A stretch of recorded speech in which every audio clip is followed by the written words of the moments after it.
Hi everyone, this is Durga. Welcome back to our channel. ఈరోజు మనం మామిడికాయ తురుము పచ్చడిని అయితే ప్రిపేర్ చేసుకోబోతున్నామండి. చాలా సింపుల్గా క్విక్గా అయిపోతుంది. ఆ ప్రాసెస్ ఏంటో చూసేద్దాం.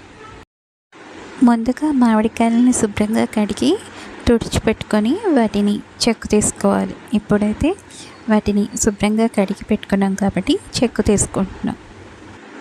ఇలా చెక్కు తీసుకున్న తర్వాత ఒక ప్లేట్ తీసుకొని మామిడికాయని తురిమేసుకోవాలండి. పెద్ద హోల్స్ ఉన్న సైడ్ చూసుకొని తురుముకుంటే తురుము అనేది చక్కగా ఉంటుంది. మనం తురుముకి 2 మామిడికాయలు తీసుకోవట్లేదండి, ఒక మామిడికాయ సరిపోయింది. పచ్చడి కలుపుకోవడానికి కావాల్సినవి పసుపు, ఉప్పు, కారం, ఆవపిండి, మెంతిపిండి కలిపిన పొడి, కచ్చాపచ్చాగా దంచుకున్న వెల్లుల్లి, పోపు దినుసులు, ఎండుమిరపకాయలు, కొంచెం ఇంగువ, కరివేపాకు, పోపుకి సరిపడా ఆయిల్. ఇప్పుడు స్టవ్ ఆన్ చేసుకొని ఒక తడిగా ప్యాన్ పెట్టుకుని ఆయిల్ వేసుకుందాం.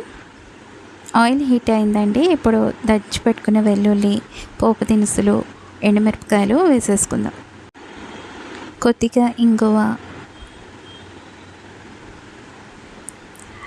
లాస్ట్ అండ్ ఫైనల్గా కరివేపాకు కూడా వేసేసుకొని స్టవ్ ఆఫ్ చేసేస్తాం. ఇంక ఇప్పుడు పచ్చడి కలిపేసుకుందామండి. ముందుగా తురుములో పసుపు వేసుకుందాం, కొంచెం దంచిన వెల్లుల్లి, ఆవపిండి, మెంతిపిండి కలిపినటువంటి పొడి, కారం, ఉప్పు.